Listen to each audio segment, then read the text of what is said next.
हरतालिका तीज का व्रत भाद्रपद शुक्ल तृतीया को यह व्रत किया जाता है और स्त्रियां अपने अच्छे सुहाग की कामना के लिए यह व्रत करती है, जिनसे उनके सुहाग की लंबी आयु हो और उनके घर में सुख समृद्धि बनी रहे।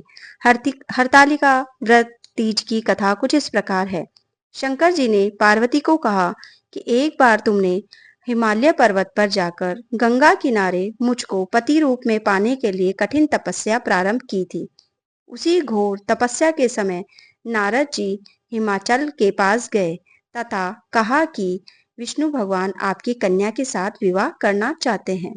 नारद की बनावटी बात को तुम्हारे पिता ने स्वीकार कर लिया था। फिर नारद जी विष्णु के पास गए और कहा कि आपका विवाह हिमालय ने पार्वती के साथ करने का निश्चय किया है, आप इसकी स्वीकृति दें। नारद जी के जाने के पश्चात पिता हिमालय ने तुम्हें भगवान विष्णु के साथ निश्चित किया गया था। विवाह संबंध बतलाया। यह बात सुनकर तुम्हें अत्यंत दुख हुआ। एक सखी के द्वारा दुख का कारण पूछे जाने पर तुमने कहा कि मैं इधर भगवान शंकर के साथ विवाह करने के लिए कठिन तपस्या कर रही हूँ, इधर हमारे पिता जी विष्णु के साथ संबंध बनाना चाहते हैं और उनके साथ में मेरा विवाह करना चाहते हैं। तुम मेरी सहायता करो, अन्यथा मैं प्राण त्याग दूंगी। सखी ने धीरज देते हुए कहा कि मैं तुम्हें ऐसे वन में ले चलूंगी कि तुम्हारे पिता को पता भी नहीं चलेगा। इस प्रकार तुम अपनी सखी की सम्मति से घने जंगल में चली गई।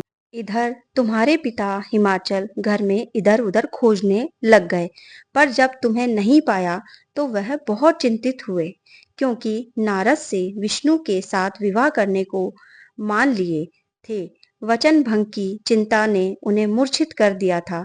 तब सभी पर्वत यह तथ्य जानकर तुम्हारी खोज में लग गए।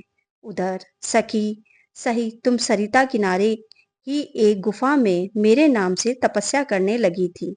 भाद्रपद शुक्ल पक्ष की तृतीया को उपवास रखकर तुमने सिकता करने लगी और शिवलिंग की पूजा करने लगी और तुमने एक शिवलिंग बालू की मिट्टी से एक शिवलिंग बनाया और उसे स्थापित करके तुम मेरी पूजा करने लगी और पूरी रात तुमने रात्रि जागरण भी किया। तुम्हारी इस कठिन तपस्या से मैं बहुत प्रसन्न हुआ। तब व्रत के कारण मुझे तुरंत तुम्हारे पूजन करने पर और पूजन स्थल पर आना पड़ा। तुम्हारी मांग तथा इच्छा के अनुसार तुमको मुझे अर्धांगिनी के रूप में स्वीकार करना ही पड़ा। तत्पश्चात मैं तुम्हें कैलाश पर्वत पर लेकर आ गया। प्रातः बेला में जब तुम पूजन सामग्री नदी में छोड़ रही थी, उसी समय हिमाचल राज उस स्थान पर पहुंच गए। वे तुम दोनों को देखकर पूछने लगे, बेटी तुम यहाँ कैसे आ गई? तब तुमने विवाह वाली सारी बात अपने पिता को सुना दी। वह तुम्हें घर बुला लाए। तब शास्त्र विधि से तुम्हारा मेरे साथ विवाह हो गया।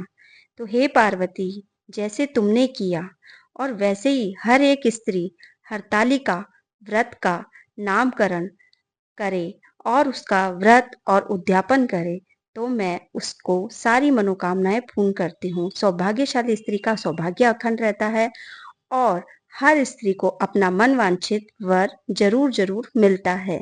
इसीलिए इस व्रत को जो भी परम श्रद्धा से करेगा, उसकी सारी इच्छाएं पूर्ण होती है और उसे तुम्हारे ही समान अचल सुहाग मिलता है। इसीलिए हरतालिका तीज का व्रत हर एक स्त्री को करना चाहिए।